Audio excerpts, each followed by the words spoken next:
Yay! Hi, everybody. This is the Brightside with Mikey and Rachel. I'm Rachel. I am Mikey. And this is the podcast where we talk about Lindy Hop, our opinions, and basically whatever else we feel like. Did I say that word right? Whatever. Whatever are we going to talk about today? Hello, how are you? Good I am morning good. for me. Wait, what time is And it good there? It afternoon looks like the sun's for out. me. It is 4:41. Oh, hey. I'm talking know. to you when it's daytime for you. That's unusual. You're talking to the future. To the future. And it is bright and sunny and full of heat. It's pretty cloudy here in LA. Is it really? When I say pretty cloudy, I mean it's cloudy. I mean it's just there's no sun. It's just clouds. It is cloudy. It is not pretty. It is cloudy. kind of. It is cloudy. It is. How are you? I'm good. I just got back from where was I? Harlem, which was How in was it? Lithuania. It was crazy. It was intense because starts Thursday night and it goes to like Monday afternoon, evening. Okay. Cool. I mean almost, but like really it's nonstop from Thursday night up until Monday evening, where there's Yeah. like a quiet backyard get together, but it's still like a party. And there's so many bands, and every night goes until at least 6 a.m. And I try to stay there at least until 6 a.m. every night, which is a horrible idea because then I have to teach in the morning. Right. At Yeah. what time? Like 9, 10? 10-ish, 11-ish. Like, Okay. I was just so happy one day when it was like 11:30, and I was like, "Oh, thank Yes. God! Thank all of the Shivas and all of their arms." Thank you, Jesus. Oh yeah, that one too. That And one the cheeses. And the But yeah, cheeses. it was really cool. I got to be this is my fourth time there, and it's like being a part of the family now. Yeah. Yeah. And it's really funny because like I'm not just like a teacher to going there. Like they give me a microphone and they tell me to be funny, and I somehow figure out how to be funny. Aw, yay. Good for I know. you. It is so intimidating though, because like some people there, English is like a second, maybe a third language, and I'm still like trying to make them laugh somehow. And here's the interesting thing. I always bring this up when I MC in Europe's. Like they have a very interesting way of having a comedy. Like it's very retrospective onto them. Like, Okay. oh yeah, we do this, and it's very funny because when they speak about themselves, they speak about themselves and their entire country as though their entire country does the exact same thing. And most of the time it's true, but sometimes it isn't.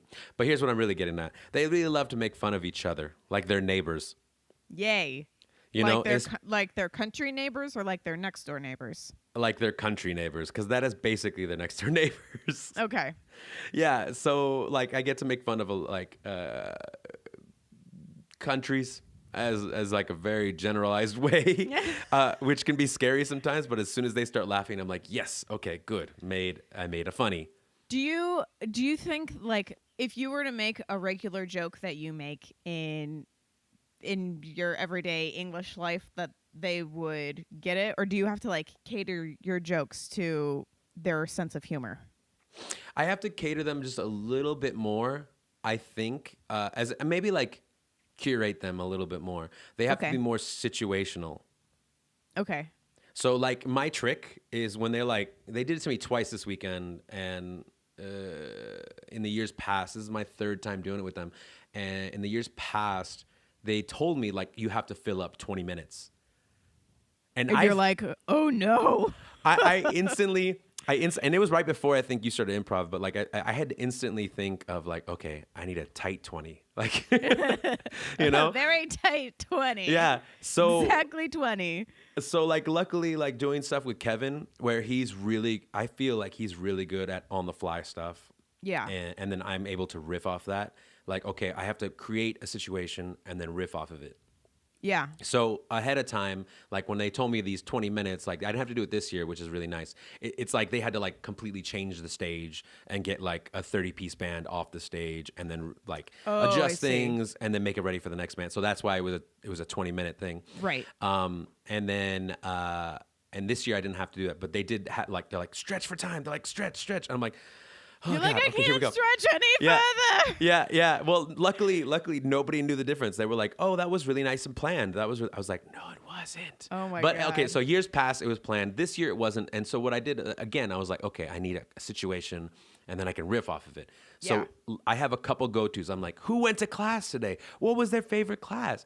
And then I like make fun of the teachers, or like make fun of them. Like, what did they learn? Or like, can you show me what you learned? And then I'll give you like drink passes. Yeah. Stuff to entertain them, but also make them feel a part of it at the same time. Like we're all in on the joke. Right. Unless it's the teachers. Like this year just so happened to be like Pamela was definitely a target. I don't know why. I think it's because usually when I joke with her, like she's able to talk back and she's good at like dissing me basically. Like I'll make fun of her and then she'll turn around and be like, you're an idiot. And then everybody laughs and everybody's having a good time. But this time, like the first time I go out there, I'm like, who went to classes? And she like enthusiastically in the front row, like put up her hand. And I was like, you don't count. You were paid to be there.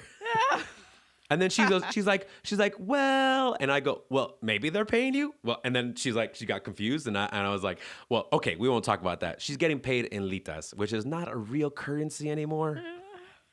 So like, luckily a lot of the Lithuanians love that. And they were like laughing about it. And then later, like on the next night, she threw out one of her shoes because she makes shoes now, like little boots, little ankle boots. Oh, really? For dancing. Yeah, they're really cool. They're like dancing, but also made for everyday life. And they're just like slightly a bit fancy, but not overboat fancy. Over the boat. Over the boat. Jump the shark. Over the boat fancy. Over the boat fancy. Them boat fancy shoes. But she threw out one of her shoes because... or a couple people did throughout their shoes because the Lindy Strictly at the end of the weekend was incredible. Yeah. It was intense. If you haven't seen it, you should definitely take some time to watch it. It's fucking intense. And there's like so many different couples that I haven't seen before. Not just because I'm not there, but just because they started competing recently. Yeah. And it was very impressive to see their brand new ideas come out there. And then so Pamela threw out one of her shoes. And like you do after, like, good job, Right. throw my shoe out. So I picked it up and I'm like, I started reading it, pretending like I couldn't read it. And then like I was like, oh, it smells. Oh yeah, this must be Pamela's. Like it's definitely. And I started making fun. I was like, this is one of her shoes. Everybody, look at it, yay! And everybody's like, yay! If you want it, you can order it from her. It's made from the finest Lithuanian skin. I mean, leather of the best that money can maybe buy. Not sure. And then like I just threw it right back to her. And so it was fun to like riff off of things, and by no means did I mean that I feel like any bit like you or like the people that you work with and the people that do this at like Upright Citizen Brigade or anything. But here's the thing: is just by being around you and talking to you and hearing how you tell stories, like I feel like I get better. Oh, really? Yeah, I was definitely thinking about you. I was definitely trying to channel you a little bit while I was out there. Yeah, no joke. You. Oh, that's walking weird. down the street, and all of a sudden I was like, Mikey's doing improv right now. Mikey's doing improv. It's happening. Just say yes and yes and yes and. You're like I could just imagine like your antenna goes up. Little and goes, antenna like popping up. Yeah. I am a robot. Oh man, but it was definitely intense. Oh, there's another part too. You should definitely watch. They have a jazz battle, but they call it King of the Hill, and they like they go through the big all skate and they pick out a few people and then they make them battle each other. With live music, and the live music can be like super slow and bluesy, or super fast and like Charleston-y, or like super swingy, or like Count Basie, like very nice and easy old or New Testament Basie, or it could be like funky, or it could be just like random like country music. Like it's been a lot of different things in the past, and this year was no different. And last year, Felix from Sweden, he won it because he just blew through everybody. and nobody was expecting that, and somebody came out of the fucking blue. This guy named I think it's Creel. He's a Russian guy, and he came out very just super chill. Like he always had like a very nonchalant look on his face. Dark horse came out of nowhere. Yeah, and then like he wasn't in the first battle, he was in the second battle, and then continued to win all the battles in a row. Like he had to win everybody, and then win the person that he first originally won against again. So he won 6 times in a row. Oh, jeez. And it was intense, yeah. But like he killed everybody. Like the way his face looked actually matched his dancing. It wasn't too over the top. It wasn't like understated. It was like perfect with the music. He complimented it, and it was so funny because at Harlem, like there's a little section for the teachers because we eat our dinner there at the nighttime dances, and we were all watching. We get like a great front row view, and we're all like, who is this kid? Do you know who it is? Do you know this? I think he's Russian, or maybe he's Lithuanian, or maybe he's Ukrainian. And yeah, he's an Anian. He's an Anian. Anian. And it was amazing to see somebody go out there, first of all, and just kick so much ass. And then second of all, it was even better that it was somebody that was an underdog and came out of the blue. Yeah, that's awesome. So yeah, I made it a point, like he was in the Strictly, and while I was killing time, I went up to him and I didn't know his name, so I was like, okay, let's learn your name because you killed everybody on that contest last night. And so I went up to him and I was like, hey, what's your name? With the microphone. Yeah. And they're like, Kirill. And I was like, Kill? What? Kill? And he's like, no, Kirill. I was like, oh, Kirill. Oh, it just sounds so much like Kill because you killed everyone last night. Like, yeah.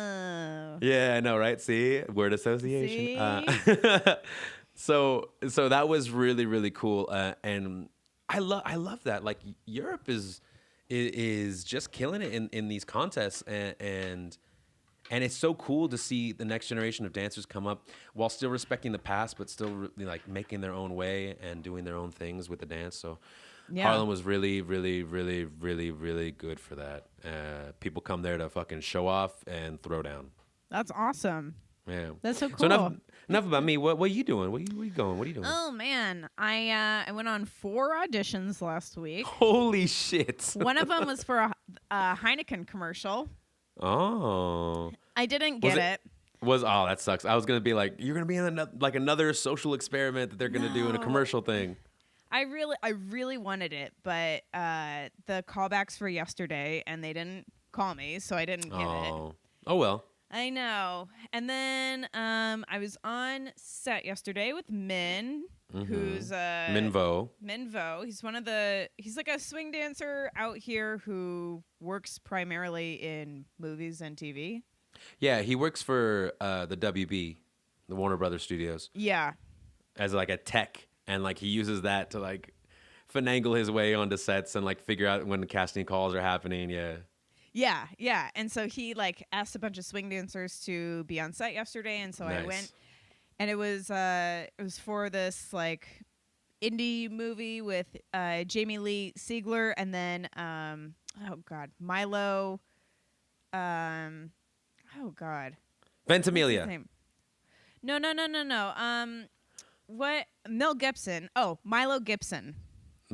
Gibson? Mel Gibson's son. He was No way. Yeah, he was just in Hacksaw Ridge. He was like the lieutenant. Oh, right. Well, that was a Mel Gibson film. Right. Yeah. Okay. So he was in this too. So I don't know which one he was yesterday, though. I mean, I'm sure I saw him, but I was. He was like, the one whatever. that looked like Mel Gibson, but not as crazy, maybe. Well, it was hard to tell because it was like the ballroom was very dark, and they were blowing fog everywhere to make it look very smoky. Right. It was like very foggy in there. You know what's funny is like I always wonder that. I'm like, why are they doing this? Like there was no fog, and then it makes sense when you see like the finished product. It does add like this kind of very like something to the color or something to the picture when you see it through the camera or through the the viewfinder later. Well, and the other thing is that people were smoking in there. You know, so they were it meant clubs, to be like smoky. So it could have been very smoky. Right. And was it like a period piece or something? Yeah, it was a period piece. It was a like 1923 Prohibition speakeasy scene. I love how Hollywood likes to go back to that moment. Remember that time where we weren't supposed to be drinking and yet Hollywood was drinking a shit ton? Remember that one time? um, yeah, it was funny. Like, well, so it was a low budget film, Sure. and so there were I like like how I like how you put it just a minute ago. You're like it's an indie film. it's an indie film. It's low budget, Yeah. which can mean that like there's there. I mean, it can mean a lot of things, but I think they were a little disorganized behind the scenes because I was told like I didn't need to bring makeup or my own costume or anything, that they were going to provide Cool. everything for me. But I show up and they're like, "Oh, we don't have enough dresses for everyone. You didn't bring your own costume." And I was like, "No, I Whoa. didn't." I was told not to. I was told not to. And so then I like turned to these rando girls and was like, do you know where like the wardrobe lady is, or like where I could get a dress from? Because I just like walked in there and it was like I didn't know any of the swing dancers there. It's so funny. It's so funny to be like, you have clothes on? Where did you get that Where did clothes? you get that? And they were like, "Oh, from this lady." And so I went over to her and I was like, "Oh, are we supposed to be getting dresses from you?" And she was like, "These costumes are reserved for the Memories people. If there's leftovers, you can rent one from me." And I was like, Memories, people. "Oh, yeah." Apparently, Crazy. well, that's what I thought. So Memories. Well, I don't know. You explain Memories. Like Memories the club? Yeah. Like the dance club in Whittier. Yeah. Oh, crazy! That's interesting. I mean, I know they've always had like a swing team and stuff. There's like 13 of them. Yeah, the main promoter there, her name is Lee, and she doesn't own the venue, but she kind of is the main organizer for all things swing there, as Okay. far as I know. And she's been like that since they moved from Anaheim to Whittier, which Okay. is like mid Orange County to like right past the county line to LA County, which is Whittier now. And then yeah, she's always been a part of it, and she's great. She's a great scene leader, but she's definitely like that East LA feel is definitely the main part of what Memories is. And there's a lot of people that I've never met before that only go there exclusively, Yeah. and they just love it the way that is. So they were that's there. interesting. They were there and then. like I mean, I've never been to Whittier or Memories, so I had no idea. But it was just the way that she said it that I was like, "Oh, that's cool. I'll just go over here. Don't mind me. I'll just sit here by myself." And what's funny is that the wardrobe person ended up using one of her dresses for me to wear. Oh, weird. I know. Well, so she came up to me and she was like, What? "Yeah, so turns out we're missing half of our wardrobe. So What? so we have to figure some stuff out." So do you know if they like rented like a wardrobe company to come out and like prepare things, or did they like already pick out things ahead of time? I don't know, because a lot of people brought their own costumes. Oh, that's so weird. So I feel like there was just a big miscommunication. So here's the thing. And the only reason I know this is because we did a few things with Nikki a long time ago when she really had like knee injury problems, and it was continually like being an issue.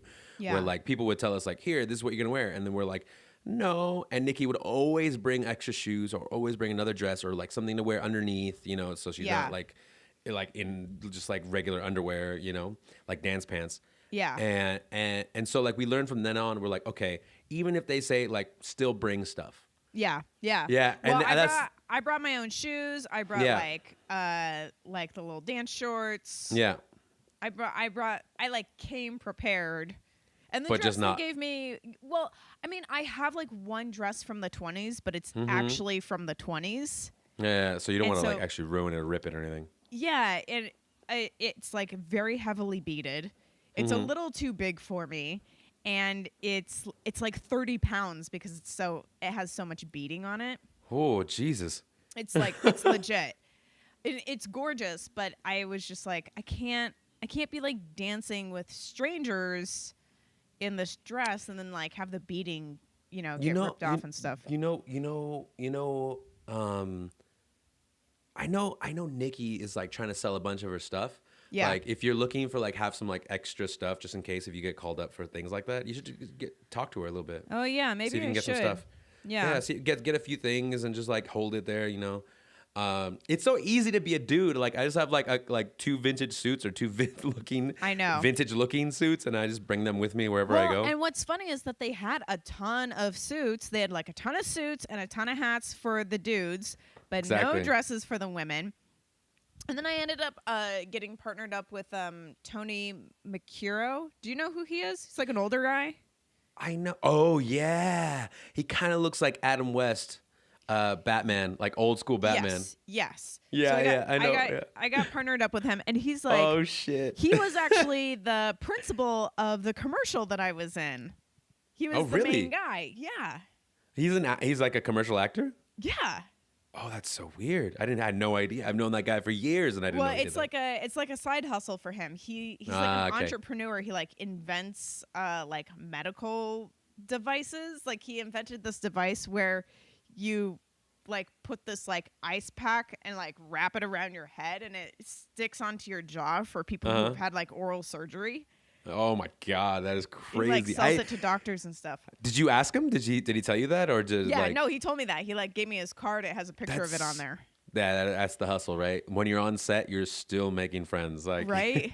yeah. That is one part that I don't mind it. I just don't want to do it.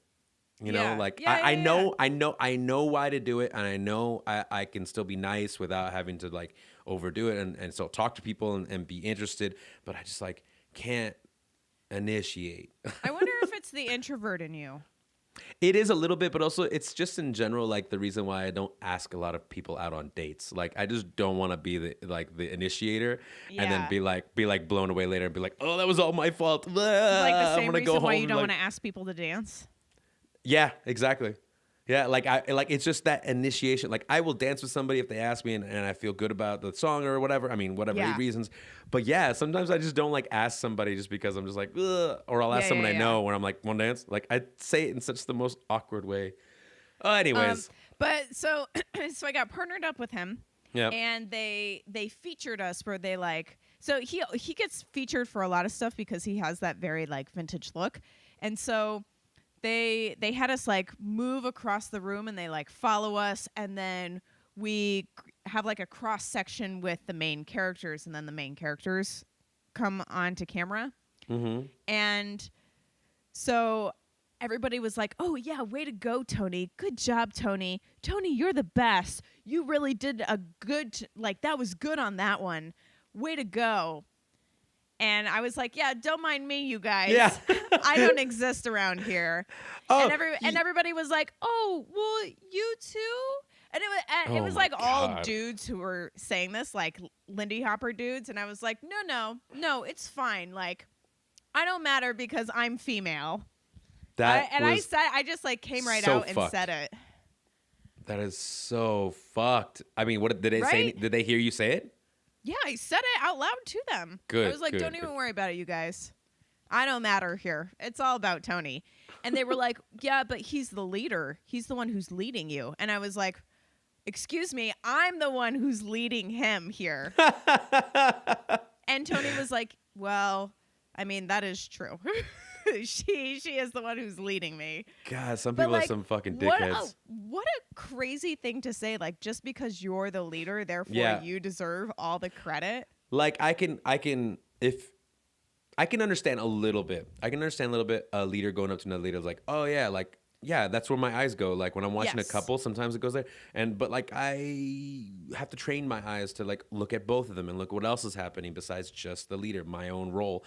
So I can understand that just a little bit. But then they're like, well, he's the leader, like he's leading it. Like that is such roundabout fucking thought process, you know? Like it just makes sense to itself because it makes sense to itself. That's it. Yeah, it's so backwards. And that's the thing that drives me the most insane about the scene here is like there are so many people who believe that leaders are the only ones who deserve the credit because they're the ones who are leading. You know, and the follows just follow. Yeah. It's I think so prevalent here. I think it's very prevalent in a lot of places. it just so happens that the further you get into the dance and the community itself, the more open or more like woke you could be, and Yeah. you see the truth that it's like, oh, partnership, got it, it's both sides coming together to be awesome together.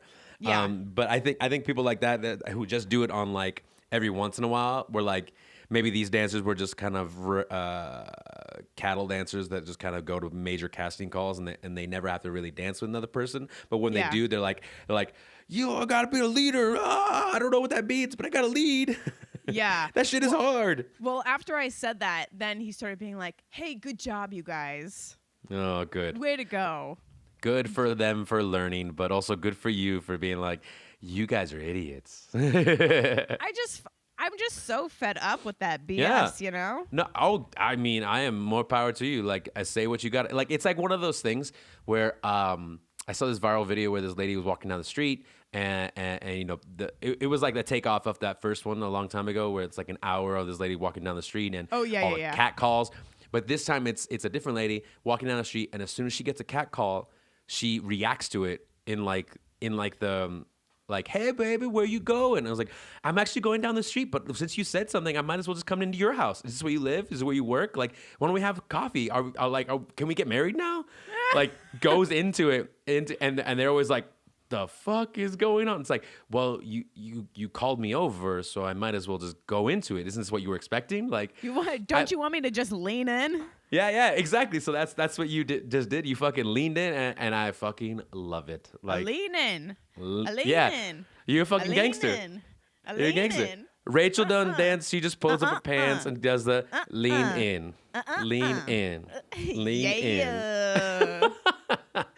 Oh man, fucking! I can't wait for more. Like, the more and more you do this kind of stuff, as in like going for auditions, go be on set for stuff. I can't wait for the fucking stories that come out of this bullshit. Oh my god, it's wild. Yeah, it really is. I had this audition last week. It was the most complicated thing ever. I'll have to send the directions to you because they're fucking insane. Like, it's 10 pages long. Every single line is like a different font size and highlighted a different color to emphasize that part. But it's every single line, all 10 pages down. And it's not even a script. It's just like a production call. Like, it's just like, this is how you're going to self-tape. You must do it like this. You must do it like this. Then you have to do this. Then you have to do this. Guess how much they were paying for all of this? Nothing. $200 for all. For how much? How much time do you think you spent on it? Oh, like 5 or 6 hours maybe. That's a little too. That's too many hours. And then they didn't even give me a script. They wanted me to improvise everything. Oh. So I did the self-tape, and like, not only that, but Brett is helping tape me, and then he's like being the person who's reacting to me. So then he had to improvise as well, and he's not trained. Just a bunch of extra work. Yeah, just a bunch of extra work. But then they called me, and they're like, we want you to do a callback. We really like you, but you didn't follow the directions correctly, so we need you to re-tape it. Did they tell you what you missed? Yeah, they told me what I missed. They sent some, it was like a therapist-student situation or a therapist-client situation. Okay. And Brett was the therapist and I was supposed to be the client. And so they had like questions for him to ask me, but then they had like very specific situations that they wanted us to bring up or to like have happen throughout the audition. Oh, that's so weird. But like the directions were so confusing that didn't make sense to either of us at all. Right. And so we had to like include that in the second go around, and then they put me on availability, which means that they're like reserving me because I'm down to like the top 2 or 3 people. And then they released my availability yesterday. So boo. I know. All that work for nothing. But I feel like this is, like part of the hustle. Like, it doesn't make sense. It's like, I feel like this happens all the time, and then you get like coasting, and then you just coast through the rest of it, where it's like, oh yeah, I remember those days. I hope so. I sure hope so. It will. I mean, just like any other job, you got to go through some bullshit at the very beginning. But I mean, not It's not true. that kind of bullshit of those dudes on set being extra bro like, So but like broy. stuff like this where you have to like self audition and send a video and whatnot. Yeah, yeah. Well, and I was texting Brett yesterday, and I was like, I don't think I got a call back for the Heineken commercial. I'm super bummed. And he was like, you just need more practice. Like you just need you're in training right now. Like Yeah. how many years did it take you to get proficient at Lindy Hop? And I was like 7 or 8 years maybe. Yeah, exactly. I mean, He was like- exactly. he was like, exactly. Like it might take less time than that, but this is like Take a time, yeah. process. You know, Yeah. like I You're- just started. Yeah, you're super I like so brave to do it, and I look up to you in that sense of like you're starting a brand new career, and that Yeah. basically means you're a beginner again. Like I try my best to like not feel like a beginner through my life, and like do little things on the side or like do things for myself that like are brand new to me. But without trying to call myself a beginner, but basically, yeah, your experience. Right? I feel like my whole adult life has been like being a beginner because ever since I graduated college, I haven't been able to hold down a job for a long period of time that wasn't like an entry level job, and so I'm always like starting over again, Yeah. Except for Lindy Hop. Lindy Hop's been the only thing that's been very steady in my life. Which is really funny because that's what you said before. Like what Brett said is like, like imagine how long it took you to be proficient in Lindy Hop, which is gonna segue into our topic today. Oh my gosh, it's gonna segue into our topic which is when we were young. We Exactly. were I sang along. stupid and less attractive. That's true. I mean, that's pretty true for both of us. We are. I think. Yeah. I think we can both safely say we're more attractive now than we were when we were. Well, for me at least, a preteen and then Yes. fucking awkward ass teen. Yes. Yes. So today's topic is when we were young. We watched old videos of ourselves. Some of them good, some of them not so good at all. Not so good. But we're gonna not talk even for about us. 'em. We're going to post all these videos so you can see how embarrassing they are. Yes, we are. So let's start with one of yours first. Okay, which one do you want to start with? It's you and Kevin Clark, dancing Clark. to a rockabilly band. Oh, yes. Yeah, Yes, it's the first one on the list. yes. And that one God. is so funny because like you guys are trying so hard, but you're just not hitting that beat. So, okay, let's set the stage here. Let's unpack this. It's 2007. It's at Heights Community Center. We all have heard me talk about it. It was our Tuesday night rockabilly dance, and they would hire these bands that are awful. Like they're just pure garbage. Well, they're just like rockabilly bands. They're not They're like swing rockabilly dance bands. bands. Yeah. And the song that we were dancing to is blazing. Like Yes. you can see like no one can keep up with the band. It was so fast. And Kevin and I clocked it at 240. Like that's Did you that's really? The thing. Yeah. Kevin and I are trying, and we are just failing so badly. Like, at the beginning of the video, you are getting it, and then for some reason we get into like some kicks, and then it all goes to hell. Yeah. I don't know. I went through this phase in 2007 where I wore these sashy belts all the time. That is the Rachel that I remember. That is the vintage Rachel that I remember. With the little sash thing, with those belts. Sashy belts.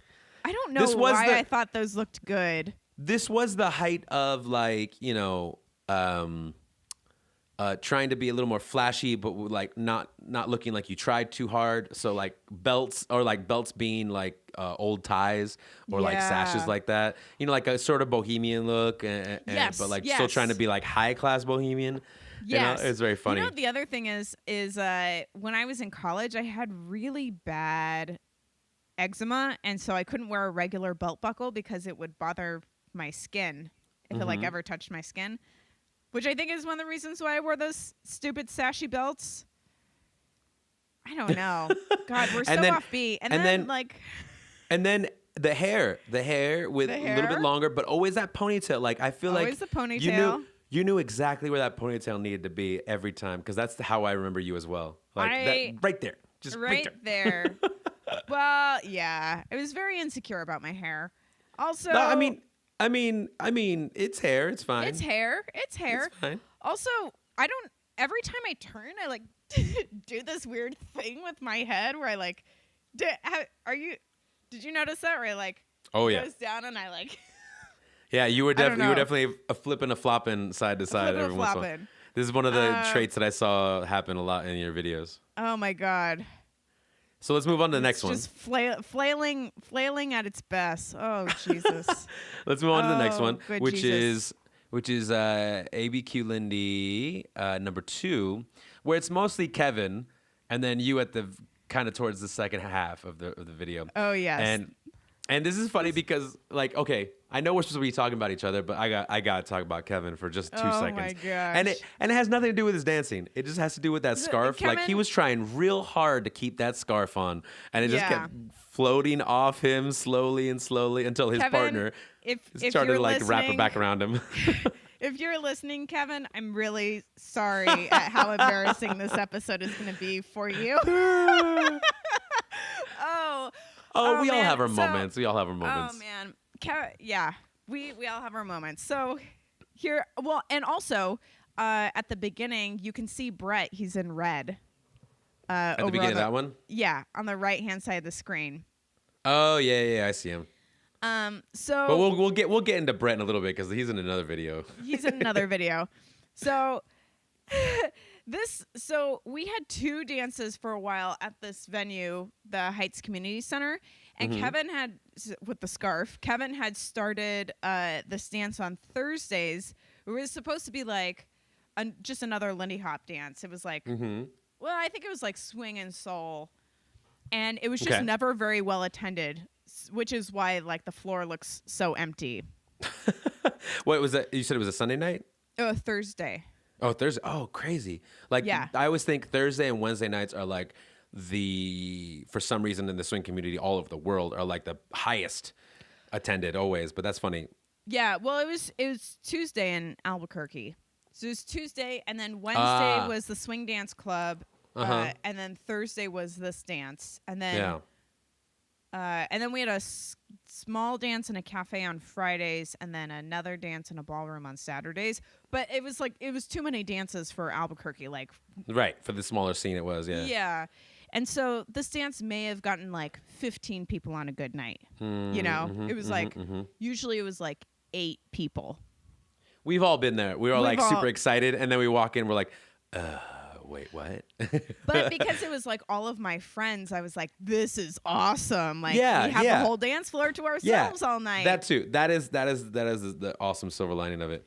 But that's really funny. Who were you dancing with in that one? Because you're dancing with another female woman. Yeah, her name is Jace Downey. I think at the time, I don't remember now, but she used to date Kevin.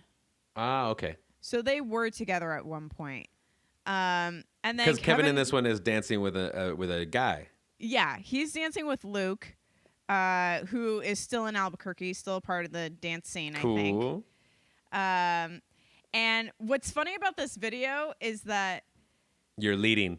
Well, I'm leading. And the scarf. I wanted to come up to you, Rachel, and be like, damn, you did so good. You're such a leader because you're leading, and you're such a leader. Wow, good job, Rachel, for leading. Oh, this was in my chubbier days, too. Oh, we all go through. How old are you there? 2007, right? How old are you? 2007. 21. Oh. I was 21.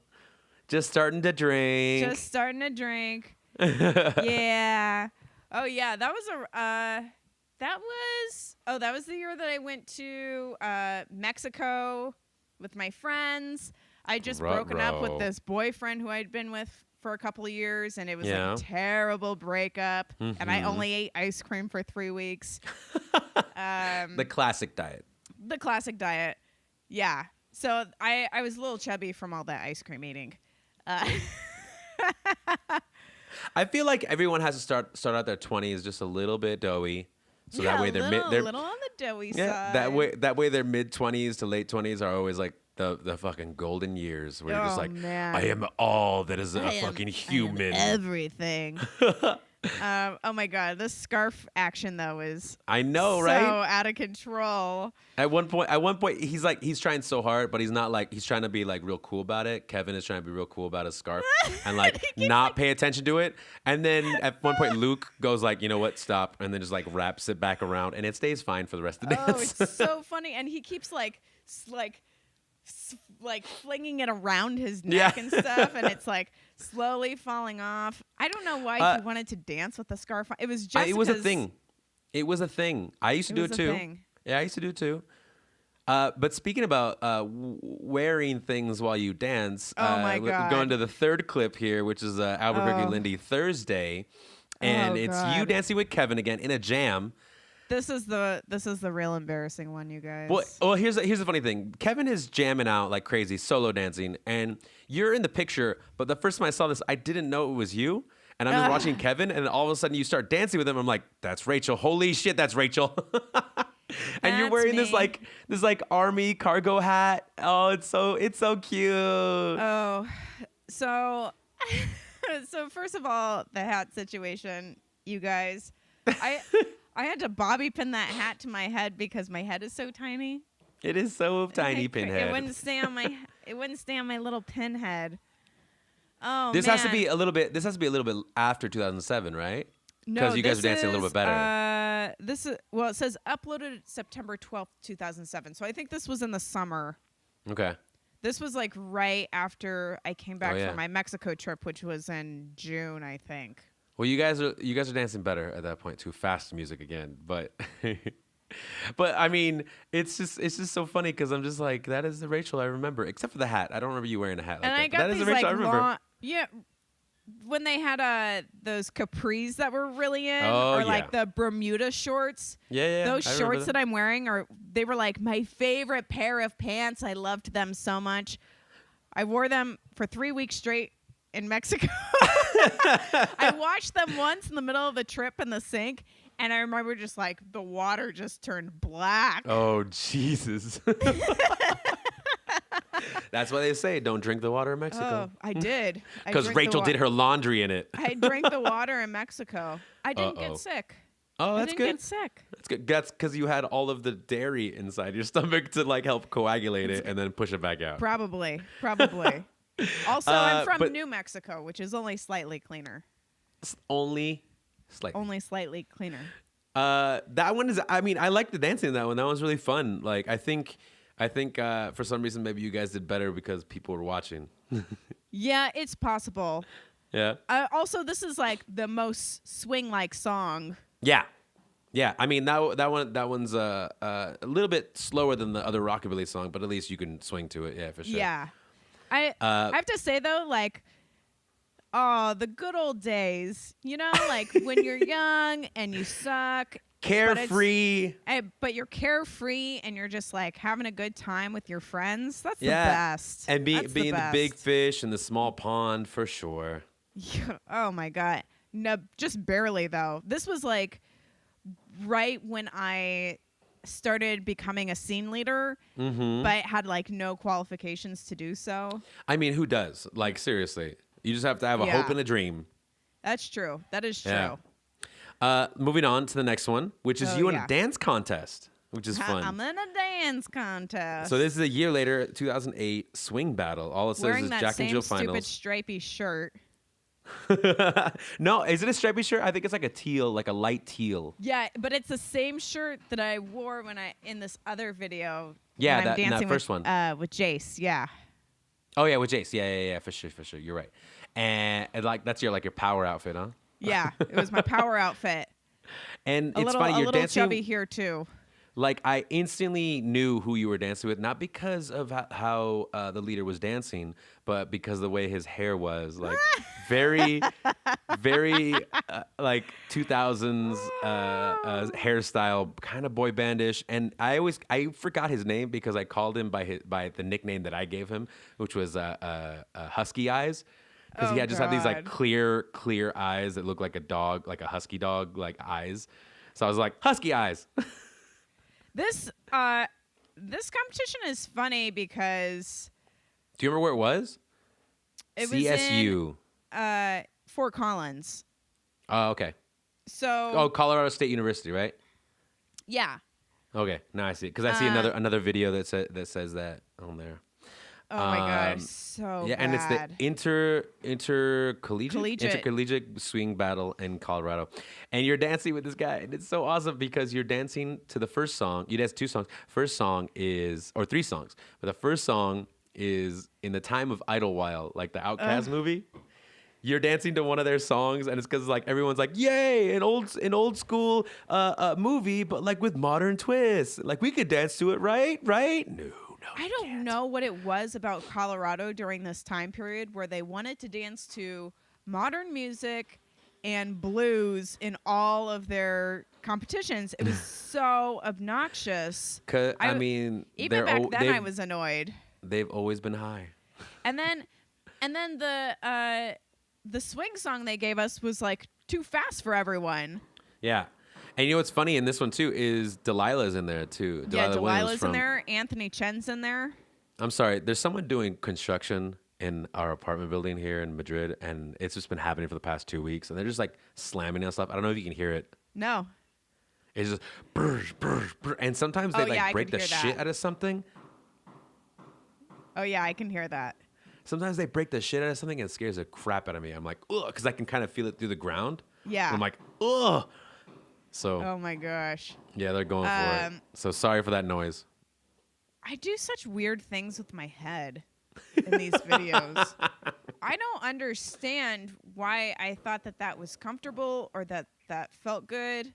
I had the weirdest like flailing issues. Oh yeah, that's loud. But you know what's funny? Oh my gosh! You know what's funny? I'm watching you in your last spotlight, and that's a good song. I mean, like you can jam that music. You can jam the music nowadays, at least. Back then, it looks a little bit tough. Not just for you, for everybody. Yeah. Well, Steven isn't. He's not really on beat. He's like just behind it. Yeah, and I think there's Anthony Chen in there too. Yeah. Anthony's in there. And you know what's funny though? Like, but out of all the follows, you're the only one like at least going for it. Like everyone else is like, I don't know what I can do to this music. In this contest. Well, goddamn right you did because you were the only one fucking dancing to it. I got first place in it. Yeah. I think honestly, like maybe it's just because I was like looking at it to look at it for you. Like I said earlier, like most of the time my eyes dwell over to the leader's side. Yeah. But like, yeah, you guys were definitely rocking it. We will rock on it. Now, were you guys good? It's another subject for another day. But you guys were going for it. We were going for it. That's true.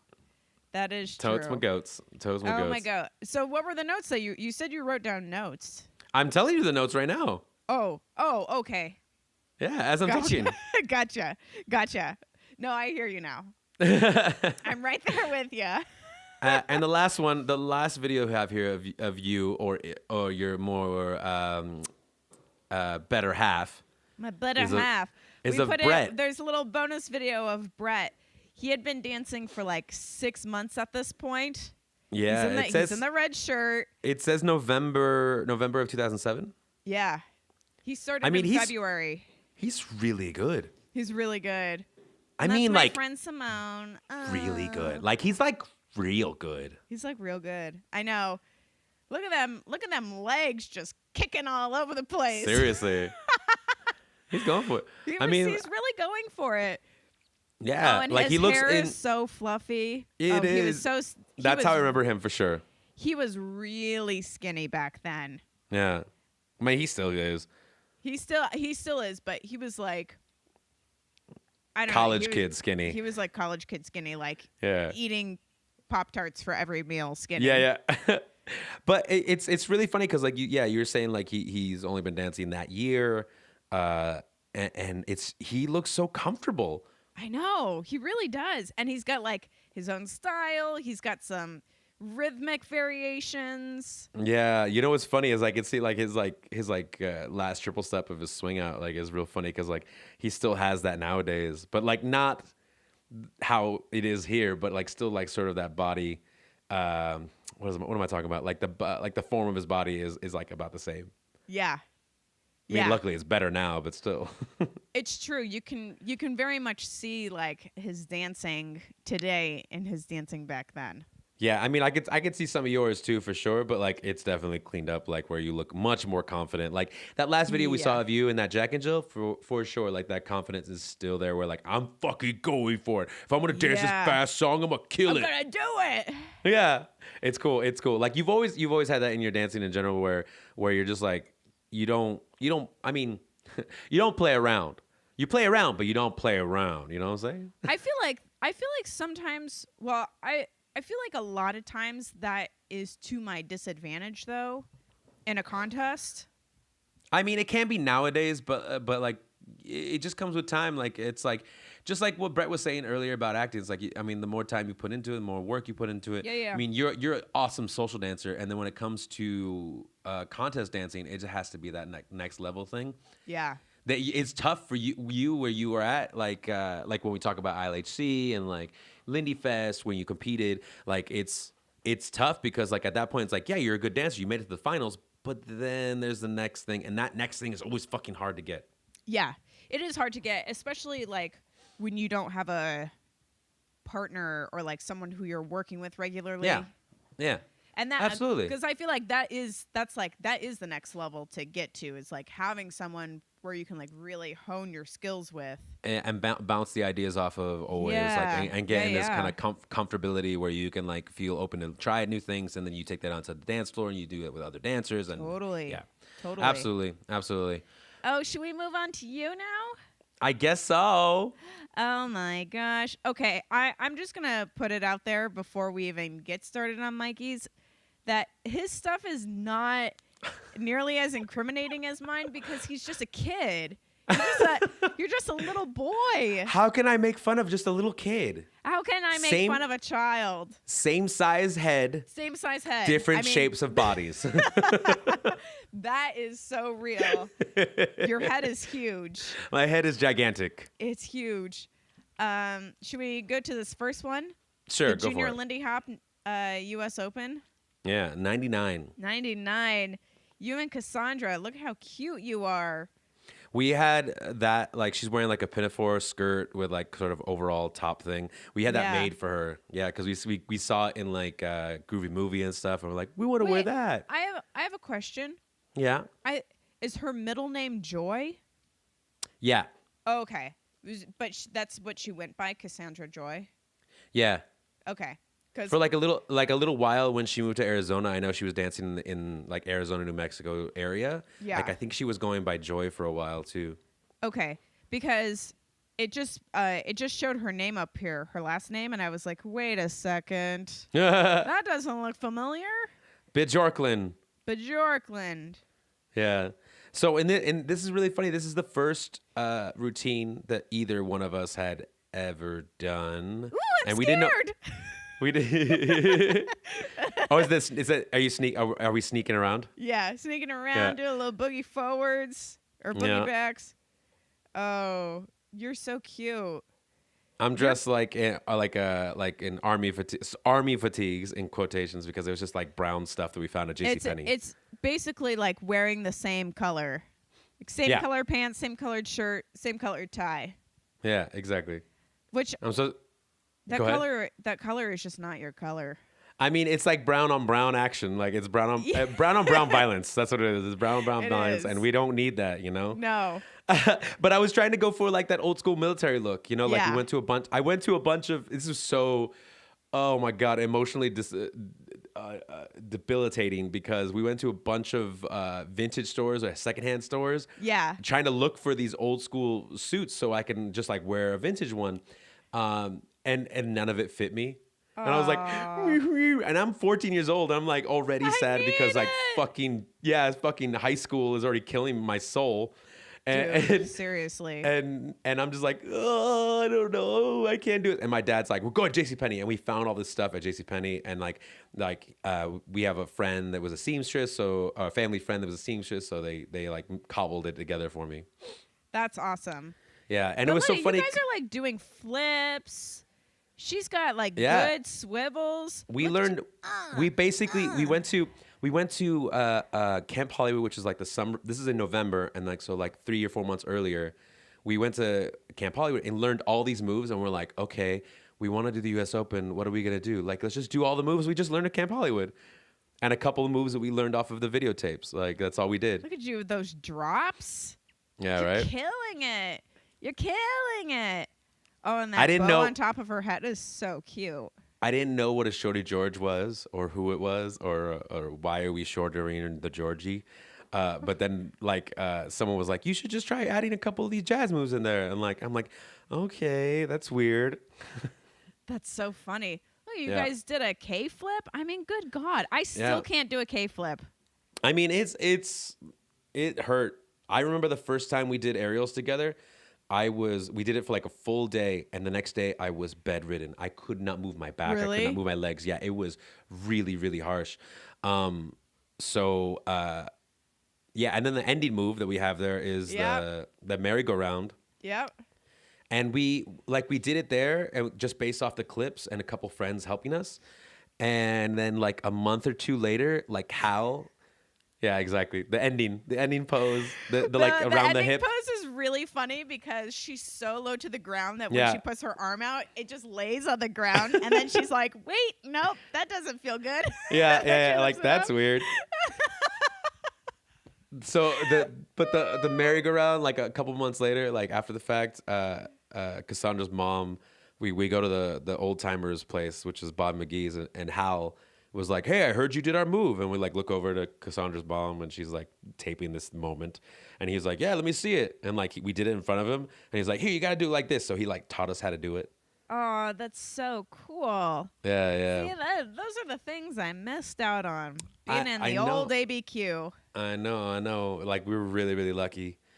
But yeah, like I mean, for me, it's embarrassing, but also like it's like proud embarrassing because it's embarrassing because it's me when I was a kid, Yeah. and like moving super awkwardly and like and just repeating, regurgitating a lot of these moves that like all my friends did, my older friends, like my brother's friends, basically. That this little Yeah. brother was like, "I could do it too."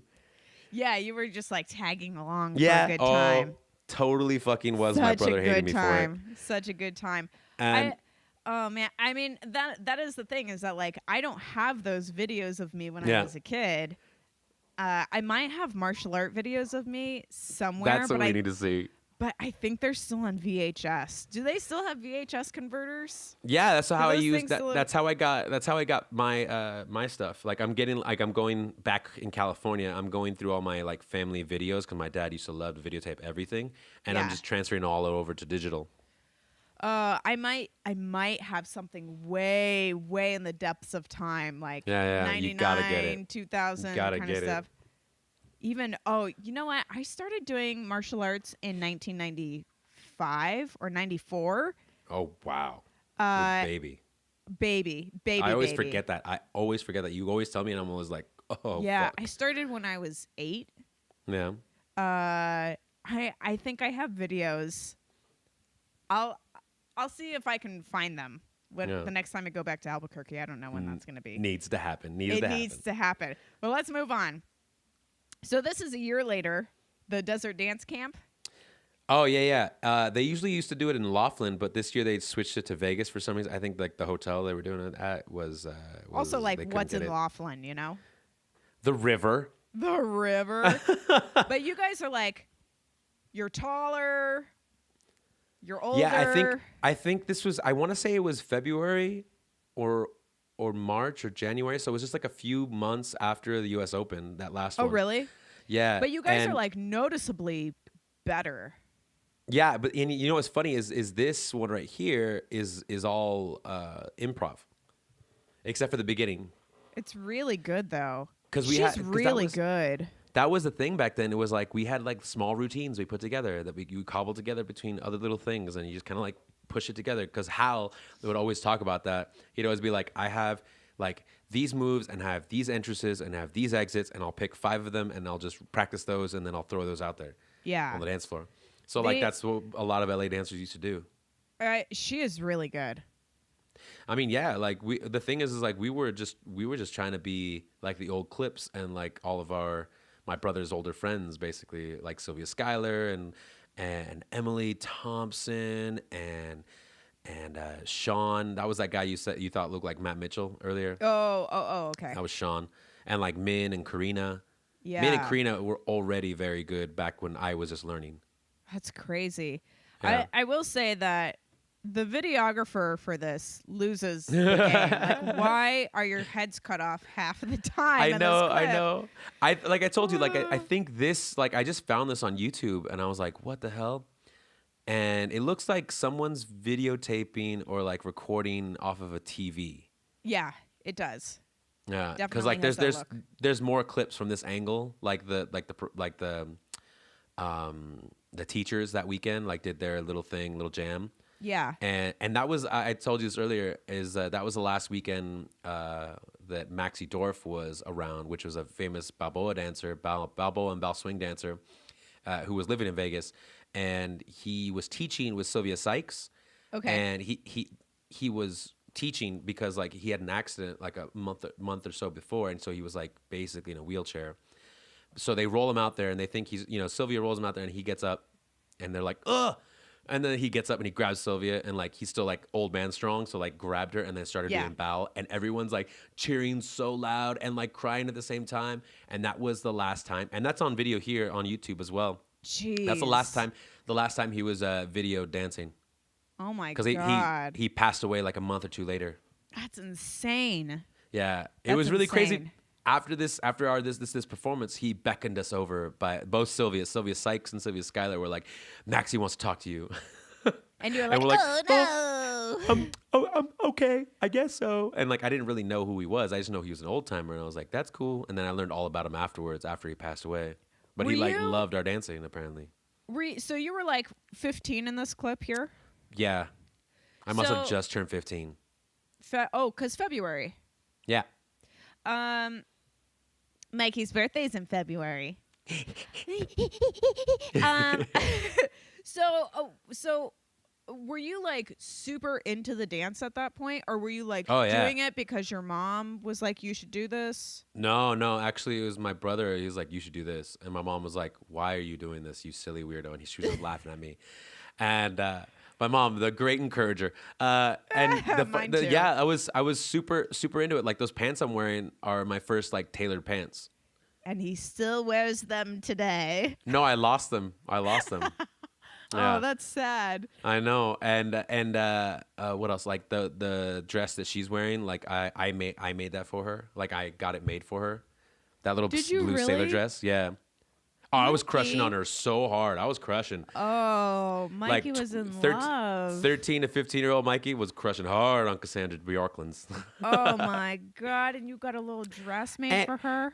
Oh yeah, totally. I like to think of like I just like we follow each other on Instagram, and she's got like like it looks like a Latino brown guy boyfriend. I'm like, yeah, I know. Just trying to I just know trying that. to just trying to catch up on what you missed out on. What? Oh, what? No thing.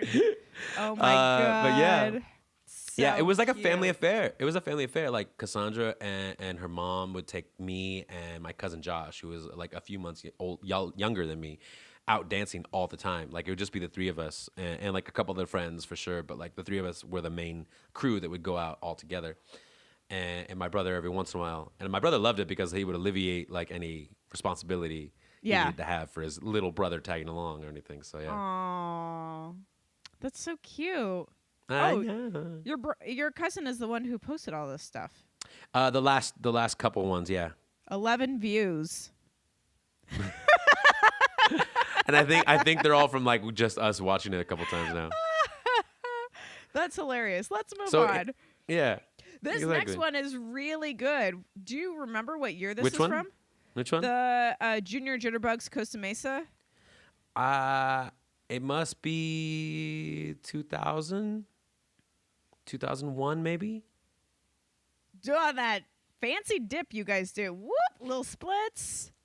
This is a little routine that me and my cousin put together. Like we're like we should do all these cool moves. You look And so we're like, yeah. You look good, and he's wearing sweats. What's up with No, that? he's wearing jeans and a big yellow like hockey jersey. Are those Jankos? They got like the big fat Yeah. stripe down the side. Yeah. Those are Oh. totally Jankos. Yeah, for sure. Oh For my sure. God! Look at his hair; it's all slicked back. Yeah. He Oh, actually he drops her.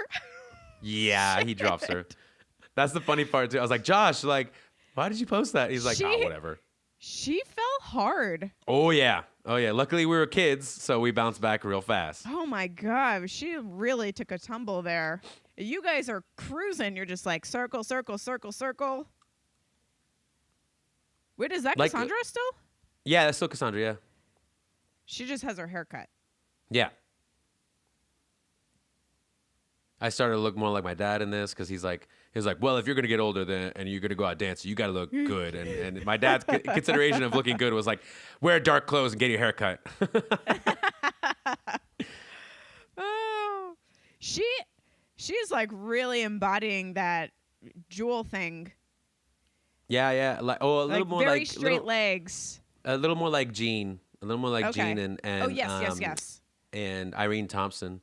They were mostly her favorites, Jean and Irene. Who's the girl that your cousin's dancing with? Her name was Kristen, and the funny thing was when we were all in a kids group together, like our first group and doing choreography for the first time with our dance teacher, she paired me with her, and then later like changed her mind and was like, okay, no, you're gonna dance with Cassandra, and Josh is gonna dance with her. And I was like, okay. Oh, So that's you how that guys are happened. cute. See, that's just not embarrassing. You guys are just good. We're dancing for a senior center, and I remember they being like, why are we doing this? Blah. So mine automatically went to the next one, the Junior Jitterbugs Memories, Yeah. 1999. So we're going back in time now. This is like we talked about earlier about memories. Like this is the original Memories in Anaheim, and this was like this When used did to it be move to Whittier? I can't remember, early 2000s, like 2002, 2001. I can't remember anymore. Okay. It was but still this like a is- really long time ago. Yeah, like they really tried hard because this was like the mansion or one of the estate houses of like the original family that owned that land in that area. Okay. Like East Anaheim. Oh. Or North Anaheim, I think, Okay. or East Anaheim. Anyways, but it's like out where the 55 and the 91 meet, basically. Okay. It's out there. Yeah, you guys are just good. Yeah. Like the funny thing was like we went out dancing as kids. Like we were 14, 15, a little bit 16 years old and going out of this club called Memories that had the best dance floor. It was With so a little good. sweater vest on. Don't Little even sweater worry vest about on, it. yeah. I used to love to shop at Marshall's. That's so Marshall's was cute. my jam. Yeah. Oh man. That's I used to very love cute. that sweater vest. I used to wear it all the time. That was like one of my power outfits for sure. You guys are adorable together. If you go further down there, like you could see like a jam that we do. Like around 24 minutes. 24 minutes. 24:30. Oh, yeah. 24:30. Here you are.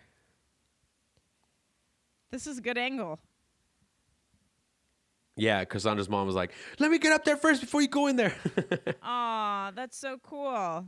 She was a big advocate of you guys. Oh yeah, totally. Like it's for her. It's because of her that I have all these videos of us, and I have like this huge. I think you've seen it. My huge scrapbook of Yeah. like.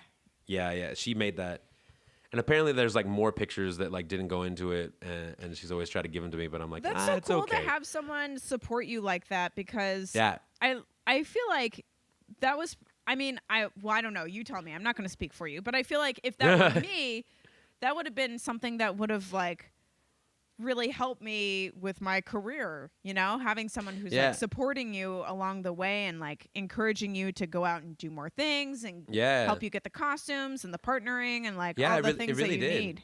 It really You did. guys Like are my impressive my in this jam. my mom didn't really know what to think of it, other than like well, at least you're not out, doing shitty things. Which Yeah. little did she know we were out pretty much doing shitty things with other people that were older than us at a club. Yeah. Good job, mom. Yeah. I blame you for my alcoholism. So yeah, but Cassandra's mom was like driving us everywhere. We're going to like Disneyland on Saturdays. We were going to Memories like 2 or 3 times a week.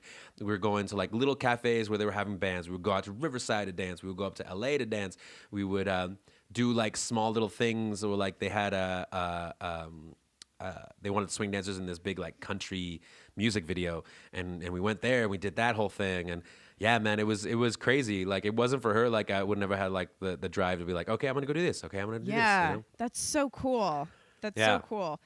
By the time I started dancing, or even like, I mean, even as a kid, my parents were like, "Oh, is that what you want to do?" I mean, I don't know why you want to do it, but whatever. Yeah. I mean, to be fair, like I said before, my mom was already kind of saying that too. Like, Yeah. okay, just go to college though. Like, go to college. Like, go Just be a go- doctor. just Go yeah, be a lawyer. That's what my parents wanted too. Yeah. I mean, Doctor, even till lawyer, work for the government. even today, like my mom's like, so this dancing thing, right? I mean, if you want to go to college, I'll pay for it. Aw. I know, right? Do you think you would ever want to go to college?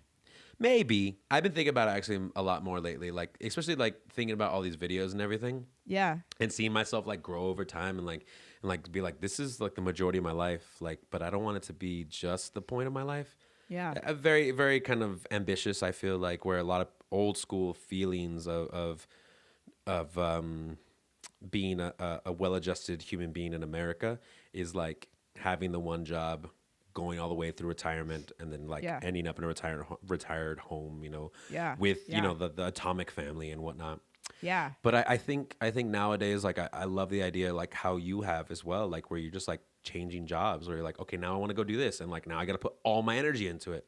And Yeah. it's something that's like, I feel like, I don't know about you, but I feel like I learned that idea of like throwing myself 110% and then some into something, and then you know, really saying that like, okay, I did that. Like, I went for it. Like, I tried my best and I learned all the things I learned, and I'm going to take all that to the next thing I'm going to do. Yes. So I feel like that. I feel like that's coming up soon. Like, I always talk about like my goals and stuff, and like I have another like let's revisit this in 2 years. Like at the end of 2018, I'm gonna like revisit it and be like, okay, what do I feel? Do I feel good about it? Do I feel like I can move on? Like, I don't Yeah. think dancing will ever leave my life, but I do think that I will move on to do something else that is, you know, inspired me from dancing to like work just as hard. But what about you? Well, I mean, I don't know. I don't know, because I like just started this acting thing, and Yeah. here's the thing: is You're that like going you're going through it right now. I'm going through it right now, and acting, like growing up, ever since I was like maybe 9 or 10, like acting is what I always wanted to do. I always wanted Yeah. to be in movies, and I really do feel like it was my parents discouraging me to be an actor that Right. drove me away from it for so many years. Mhm. And now that I'm at a place where I'm like, okay, I'm working at a coffee shop, making like just over minimum wage. I'm not doing anything else with my life. Like, I might as well be pursuing it, because Yeah. what else do I have going for me right now? Nothing. Also- oh my God. But let me tell you. But also like you're surrounded by it in Hollywood. Like you live in Hollywood I basically. live in Hollywood. Okay, the wildest thing happened to me yesterday. I totally You got forgot. so excited. I totally forgot about this. It was so crazy. So like a year ago, I was at a party with some friends of ours who live in Studio City, and she used to work on Malton on Movies with Brett. She was the executive producer, which Right. Malton on Movies is the show that Brett used Yeah. to work on. In Yeah. Albuquerque. Yeah. He used to critique all the movies and stuff. Yeah. And her husband is Brett's boss now at NBC Universal. Oh, cool. And one of her friends is a producer for House Hunters. Ooh. I know. And a year ago, I had just started at Blue Bottle, and I was like, Blue, working in coffee, this is lame. And I was like still really thinking about getting into production, because I was Right. like, oh, I can't be an actor because I'm not good enough or whatever. And a year And- ago, I think that's like around the time you started improv too. Yeah, I just started improv. Yeah. Like just started. Yeah. And she was like, why don't you send me your resume? I know that they need an associate producer soon. And I was like, okay, like, I don't know if I'm qualified to be an associate producer, But I'll send you the resume because I would love to have a better job than what I have right now. Right. Didn't hear a single word from them. Not a peep. Not a peep. Not a little peepee peep. Meep. Yesterday, I get a voicemail while I'm on set. It's House Hunters calling me, and they want to talk to me about an associate producer job. Nice. For July, August, and September. But, like, where was this a year ago? Do you know what I mean? Like, a year ago, I would have jumped at the opportunity, and now I'm like, is this something that I go for? It's temporary. It's only 3 months. But, like, I've never been an associate producer before. And also, like, I'm very heavily trying to pursue something else right now. But, I mean, it's along the same lines. I mean, it's in the industry of entertainment. But here's the thing, is that people who work on the production side don't like people who are also working on the production side but are trying to pursue acting. Because a lot of people will, like, try to get into production to use it as a way to, like, shimmy themselves into an acting gig. Yeah. They want actors to be actors and production to be production. That seems dumb. They don't like the two to intermingle. Well, I think it's because like so many people will go in as like a production assistant or a coordinator, and they'll be like, I'll do anything. I'll do anything. Oh, do you need an extra person on set? I'll be that person. It could be me. I'm an actor. Yeah, but that seems just part of the hustle, though. I mean, like maybe it's the annoyingness of it all, but like I feel like that's just part of the game that everybody plays. I mean, I think it is, but it makes those people less inclined to hire those kinds of people. You know what I mean? Yeah, I mean, I guess my only kind of similar feeling of that is like if a dance organizer for an event wants to be a teacher somewhere else too. Like I feel like that's not a problem. You know? Well, that's true. But also like, okay, so a lot of these auditions that I'm going on are, well, they're all like Monday through Friday between 10 a.m. and 5 p.m. And if I had a job like that, I couldn't be like, oh, I have an audition. Can I just bounce out of here for a few hours? Yeah. Whereas like with my coffee job, I can do that because it's an entry-level job. Yeah. I mean, let's put it this way. Yeah, absolutely. I could totally see that. But here's how I see it. I see it as like the universe told you something at the beginning. It took you about a year to get adjusted to it, and then now you're actively engaged in making that dream happen. And then the universe is like, cool, now this thing. Now, I mean, it could be one of two ways. It could be like you take that and that's the way you're meant to go. Or it's meant to be like a roadblock to be like, which one do you actually really want? Both sides will be good. It just matters which one you're going to pick, which means basically if you pick one or the other, you're going to be actively going in that direction from then on. Yeah. So like it's a cool thing, but it's gonna decide your direction of where you go, whether you go continually on in front of the camera or behind the camera. Yeah. Well, and I feel like I'm just gonna go with my gut because my initial action, absolutely. When I heard the call, I was like, oh my God, oh crap. Like I'm gonna have to call them and be like, I don't want this. Mm-hmm. Would it be one of those things where it's like you can go in and like talk to them about it and see how you feel afterwards? That way you can really like feel informed about it, or do you feel like it might sway you another way? No, that might be a good idea. I mean, I need to call them back. I have to call them back either way. So do it right now. Oh my God. Let's do it right now. Do it live. So I mean, I guess we'll do it live. We'll do it live. We'll do it. We'll just do it live. I guess I would have to see like if they want me to come in for an interview or if they just want to offer me the job. I mean, House Hunters is a good gig. Yeah. They're not going anywhere anytime soon. Yeah. But at the same time, like I don't want to be sitting at a computer all day. For sure.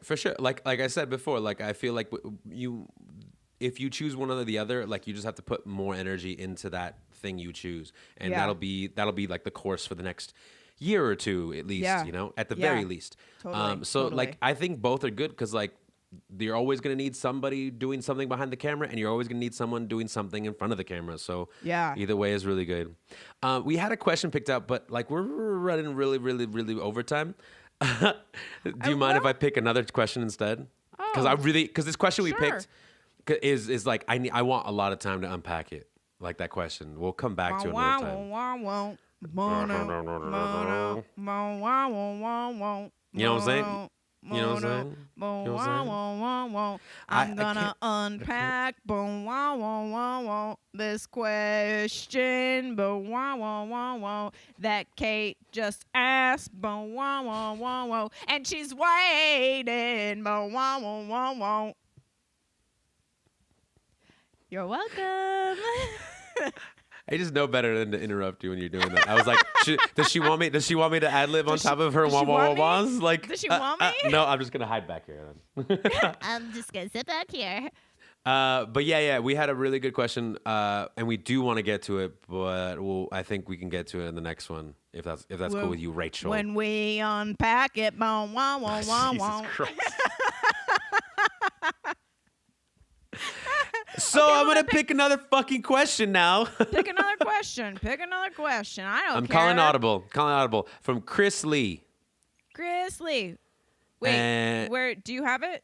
Yeah, I have it. I'm gonna read it. Are you gonna read it? Yeah. Are you capable of doing that? Are you okay? Not really. I'm trying real hard. I gotta read. Okay, here we go. Ready? I'm ready. What has been the best single exchange/workshop weekend that you've each experienced?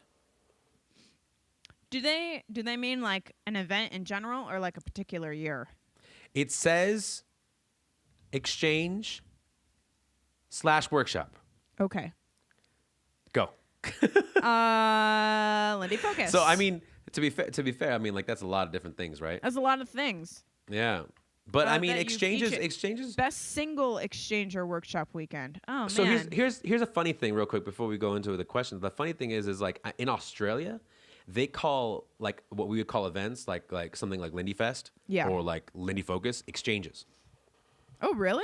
Yeah. Is he from Australia? What exchange you going to? I don't know, maybe. So like I have to look it up, but yeah, what do you think? What do you think you've gone to? Okay. Well, there's a couple. So I think like overall the best event that I have gone to is Lindy Focus, just because of like how well they're organized, the quality of music that they have, and the quality of instruction they have as well. Mm-hmm. The best time that I've ever had at a weekend workshop is probably, it was probably like the first time I went to Lindy Fest in 2007, because it was like my first major workshop. It was around the time of those videos. yeah, it was around the time of those videos. Yeah. I have pictures of me wearing that same stupid teal stripy shirt from that event, and I think part of it is because I was so I like everything was so fresh for me, you know? Everything was a new experience, so I was just like having the time of my life. It was so great. Everything is so great. And not that I don't have fun at events now, but like what you said earlier, like I'm more woke to the situation. Yeah. So when I go to an event, it's not fresh and exciting for me in that kind of way. Like it's not exhilarating to be there. But I do have a good time. Right. It's just not like it's not fresh for me anymore, and so I don't have that like crazy excitement feeling that I used to 10 years ago. Right, and I mean, but also on top of that, I mean, a lot of the stuff you go into now is like helping out with Brett, and you guys are both doing like video stuff, so you have to be there on time, being on a schedule. Whereas before, like it was more free flowing, and you're doing what you want when you want. And not feeling so tired from like standing and watching these contests all day long and whatnot. Yeah, well, and I was very excited about learning. I didn't know any of the instructors, so it was like learning about all of these people who seemed, who were just like so amazing, who seemed like superstars to me, and the dance was still fresh. And now that you met me, you know that I'm a giant asshole. Just a giant asshole, and I'm like, okay, like, can I get a better friend than this? No, you can't. I guess I can't. Does that mean I'm also an asshole? I mean, maybe. I mean, Tony Makuro is looking for a friend. I hear he's a great lead. I mean, I can't say anything bad about him. He was very pleasant with me yesterday, and I'm not saying anything bad about it. I'm just saying, I'm saying, go for him as a friend. Go for it, Rachel. See Go how I for feel it. about it. Fine. Maybe I will. Okay. Fine. That's fine. It's fine. No, it's fine. No, it's fine. No, it's fine. I hate when you do that. I hate when you do that. It's It's fine. too good. It's too good. good. It's too good. What about you, Boo? I think the same. Also, I did look into it. Chris Lee is from Australia, and he does he does mean that kind of exchange workshop being like a weekend festival type thing. I think I'm jaded on the 3-day weekend stuff. Yeah. Because it feels like I get there and then I'm gone. I'm done. Yeah. You know, so like stuff like Lindy Focus, where it's like forever. It seems like forever, and it goes on nonstop for 7 days straight. This or at is least the in my mind. event that never ends. Yeah, and it feels like it feels like a community in the same sense of like harangue, where like sometimes I could feel like going out for an hour, or go out for that drink, or go out to hang out with this person, spend time with this person, because I have so much time to actually enjoy it, and if I'm working there, like then I have time to work and enjoy it as well, like for my own reasons, and and for that I think I like events that are much longer. Like Harlem feels like that a little bit. Another one here in Budapest, Lindy Hop feels like that, because they're much longer than the traditional come on Friday night and then leave on Monday morning type thing, you know. Yeah, and not to down it. I fucking love those No. things, but and it's like it's paying me, and it's all great, and it's totally fine. But like when I think about it introspectively, in the sense of like how do I actually feel, and what makes it really really special for me beyond the regular work weekend, is when it's much longer and I have time to enjoy it for myself. Sure. Well, and also, you know, after dancing for what, 18, 19 years? Yeah, 19 years. I like that stuff. It's going to be hard to make it fresh and exciting for you. Oh, totally. Especially it really when is. you've been going as an employee of the event. Yeah. And the other thing is that like those 3-day workshops, because they're so much shorter, they're very limited on their flexibility of variation that they can have within the event. You know, like you get in on Friday night, there's going to be a dance. Maybe there'll be a couple competitions. Then you have your workshops Saturday and Sunday, because there's no other time to do it. Exactly. And I think, you know, what's so funny is we're thinking about changing right now. Like this past week, we've been talking about it for Inspiration Weekend, is starting classes on Friday. Oh, interesting. Which is going to be hard for a couple people, but you know what? It'll leave open more time for things on Saturday and Sunday, which is like starting later, which means dances can run longer at nighttime on Friday and Saturday when we have our late nights, and people don't have to feel like they have to rush home to get enough sleep to come back. And also for our teachers that like can actually be at the dance and be present. Like how you said before, like we're like after doing this for so long, like what makes it fresh for me right now, and it changes all the time, but right now, and we talked about this, like being social, be like really having time to chat with people and get to know them on a personal level. That way I can take that feeling into the dancing, and when I dance with those people, it feels even better.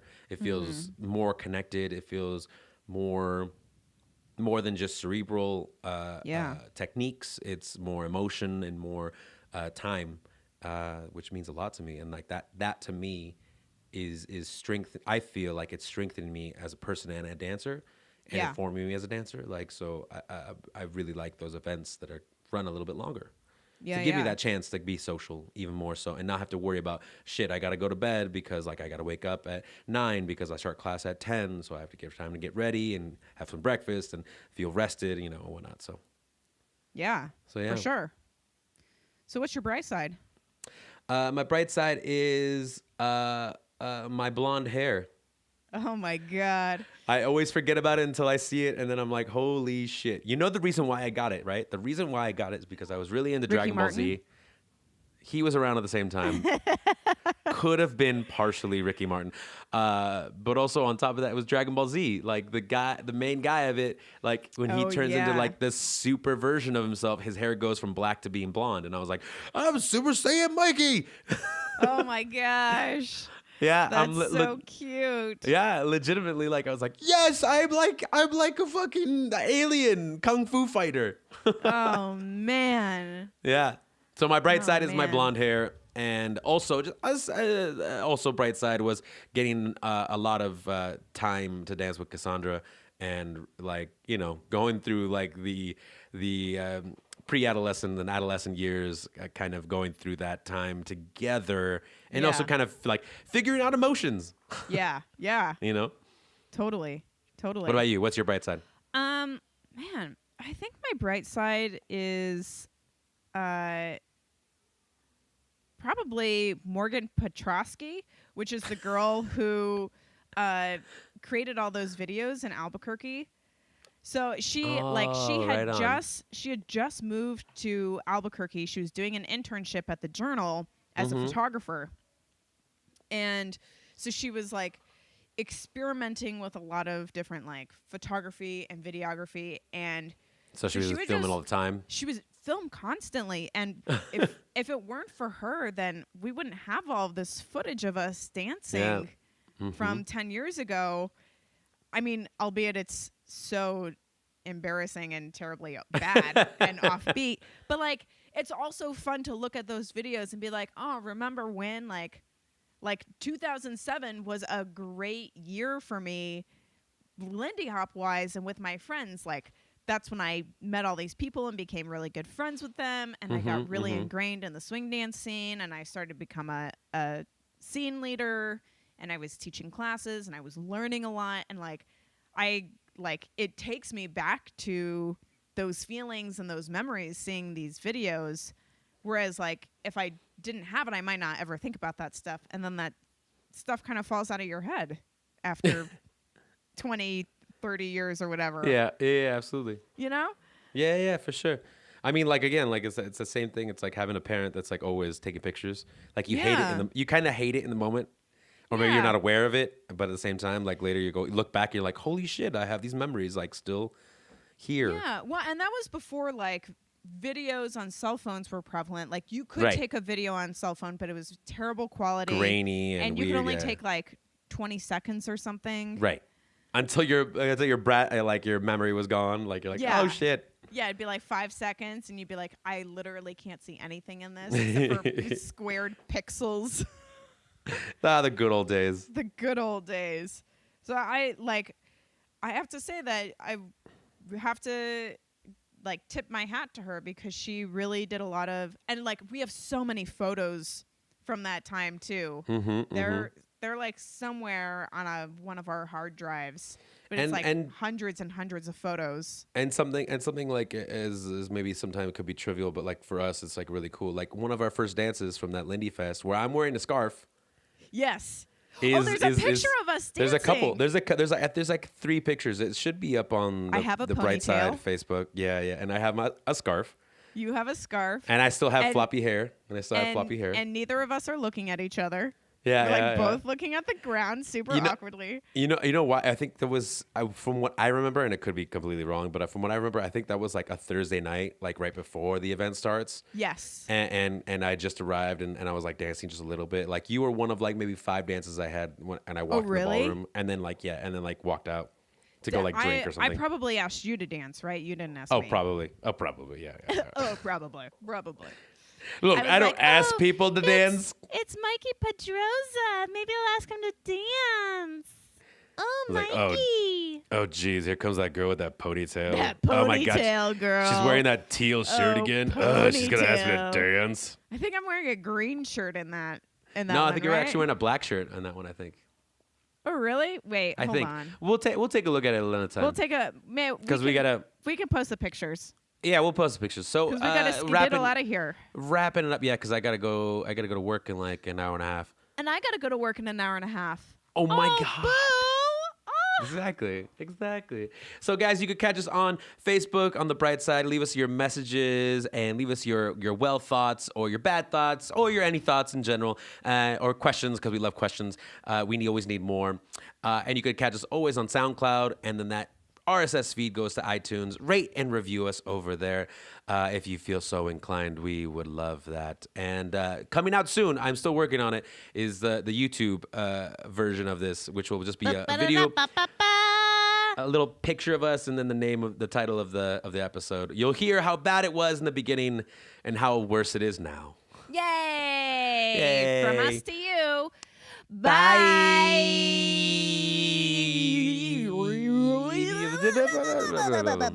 Bye.